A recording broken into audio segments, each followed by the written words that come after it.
I don't know if you have any clue what today is, but we're 2 days out from the infamous 345 to life Hemi swap.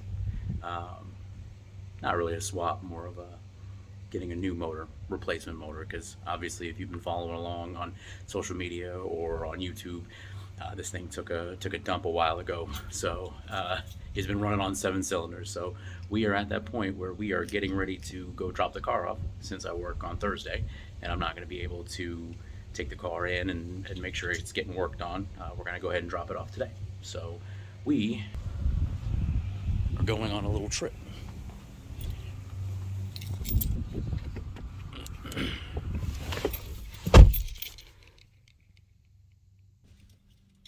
So here we are.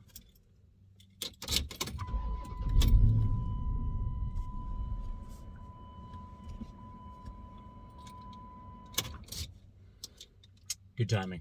So here we are.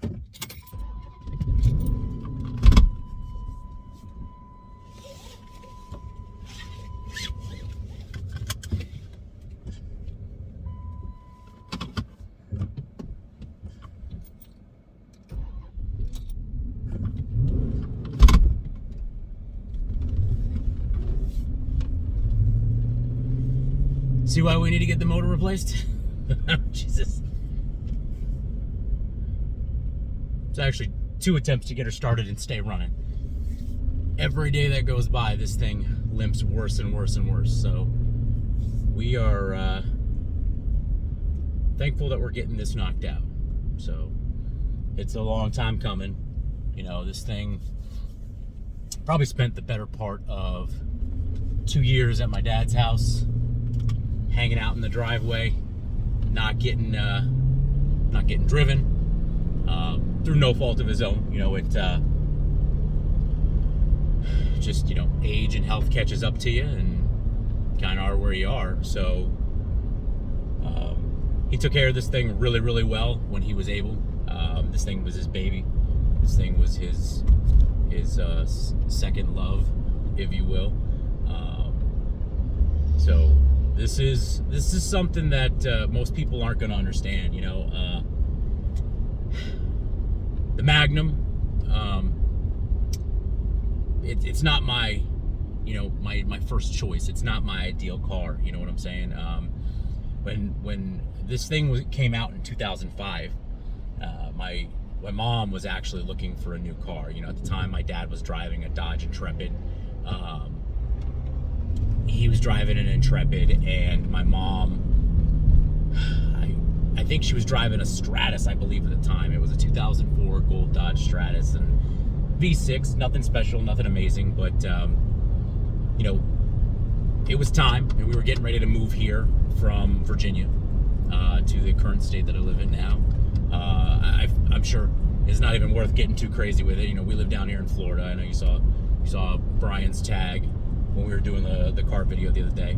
So, you know, when it came time, you know, we've always been like Mopar, no car, you know what I'm saying? So when it came time to trade the car in, my dad was adamant, you know, no, we're not going to get a Magnum.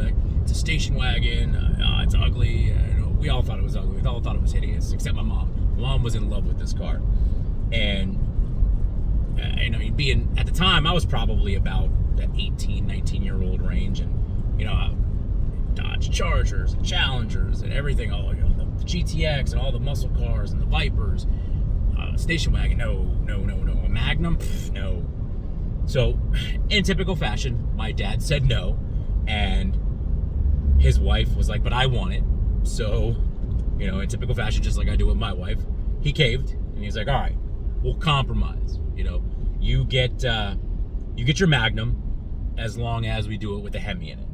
He's like, "I'm not gonna sacrifice, you know, what we perceived at the time as looks and coolness, awesomeness. You know, we're not gonna sacrifice that and still have a garbage little 3.5 V6 or even a 2.7 that they had at the time. You know, we're not doing that.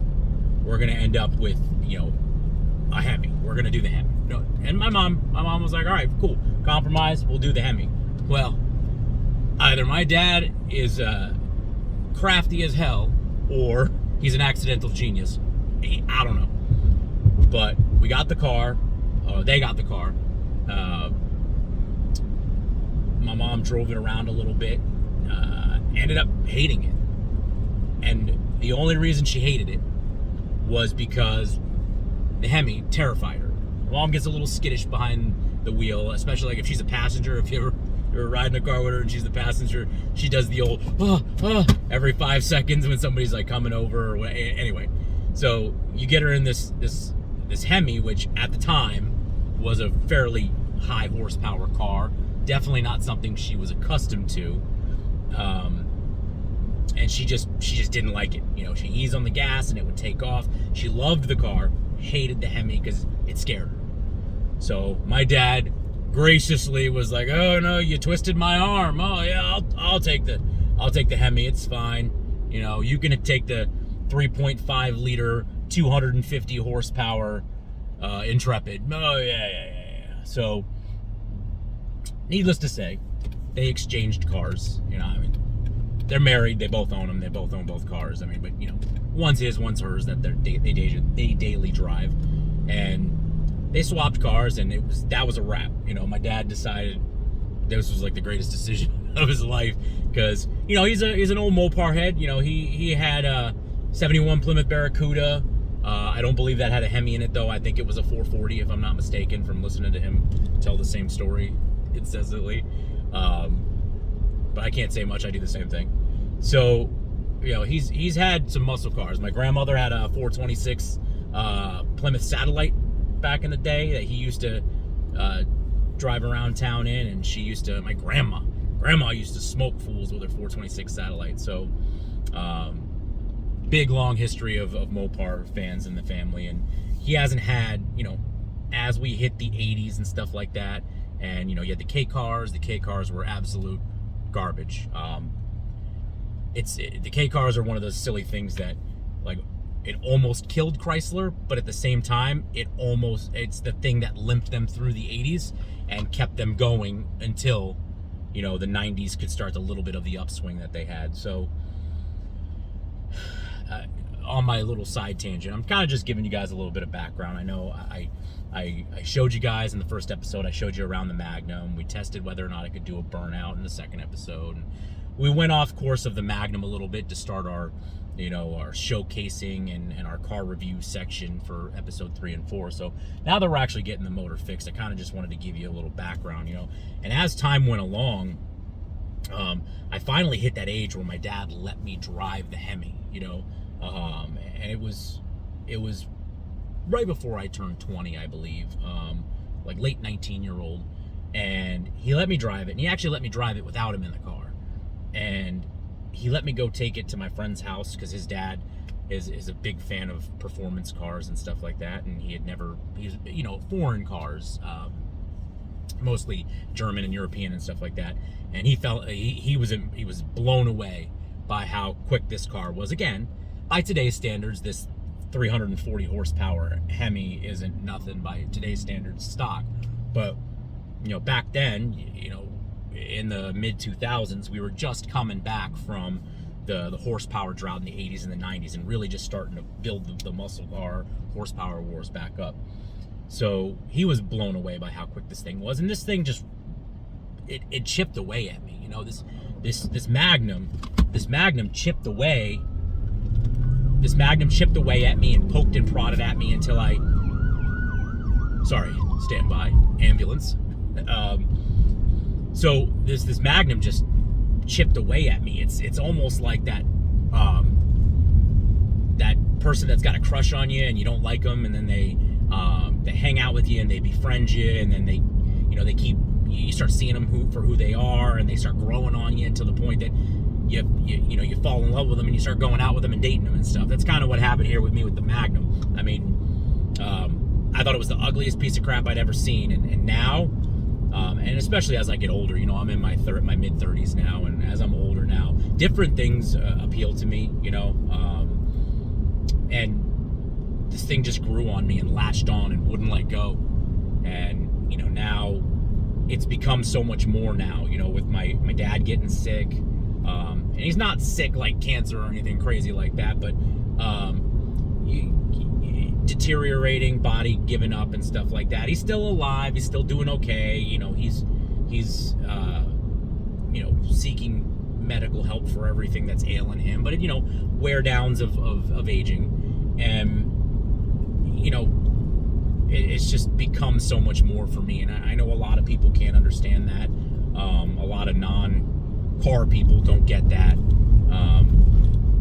But I think that they can at least understand the sentimental value to it, and this is one of those things that, once this car is back the way it needs to be, and I can juice it and turn it into like a street legal race car that I can daily drive and stuff.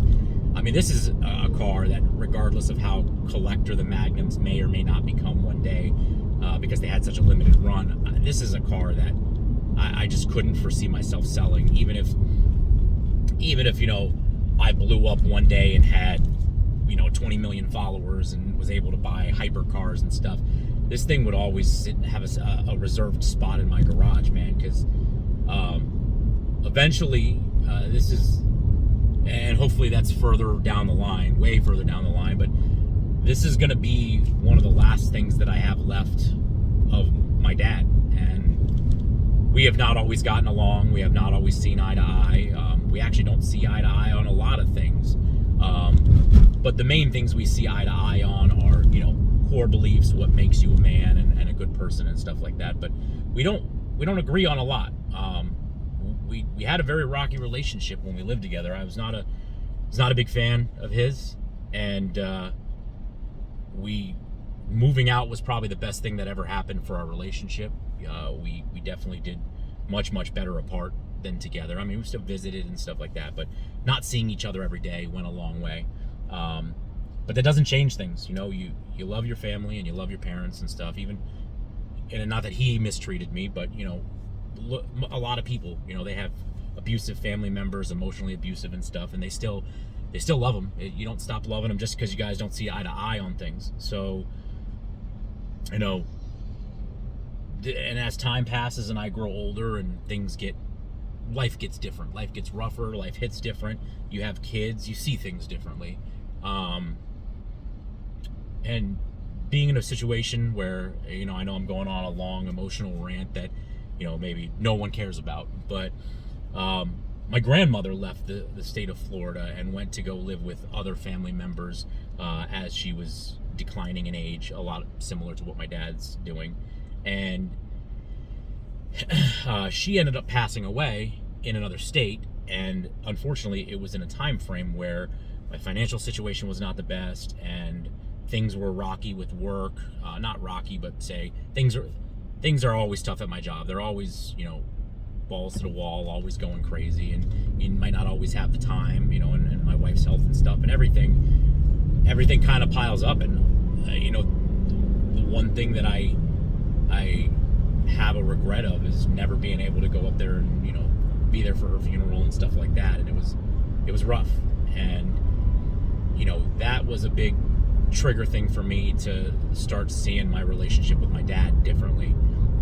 He's not a perfect person by any stretch of the imagination, and to a degree he makes me insanely angry with a lot of things in the way he behaves and stuff like that, but I still love him to death. And this is something that's going to eventually be the last thing that I have of him, and you can't put a price tag on that, and I just can't explain to people what this car means.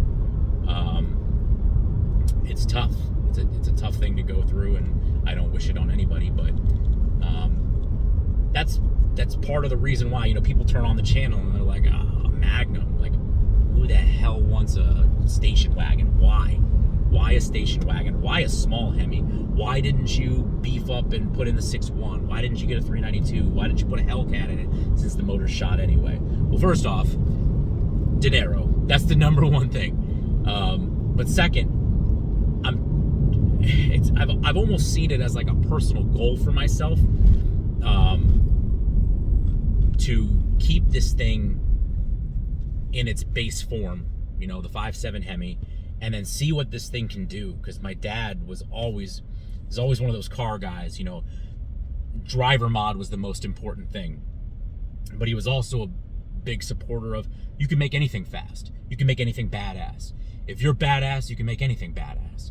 And that always resonated with me too. You know, I had a 6.1 liter 06 SRT8 Charger, and it didn't matter.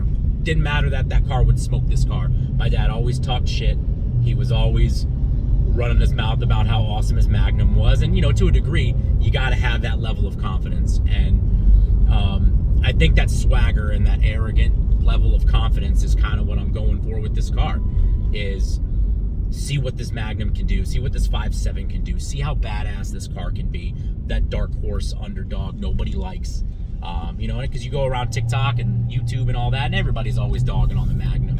And maybe I'm just trying to make this thing like a Steve Rogers Captain America kind of thing. You know, everybody looks at it and scoffs at it, thinks it's not worth nothing, but, you know, with the right oomph and the right serum, like the right super soldier serum behind it, you can end up being something badass. So I think that's what we're looking for, and, you know, and that maybe that gives everybody a little bit of backstory as to why the Magnum, and why a station wagon, and why this car, why a lowly station wagon means so much to me. And hopefully we can understand, and you know, you guys can enjoy the ride a little more, knowing how where it started and where we came from. So we are about 2 seconds out from the shop, so I'm gonna let you guys go, and we're gonna, you know, I'll still be doing content and stuff, but, you know, over the course of the next week or so, it's gonna end up being content not necessarily Magnum related, and I'll keep you guys up to date, and I'll hopefully you guys come back and you tune in, and once we get this thing back, and this thing's gonna be a hell of a ride, baby, trust me.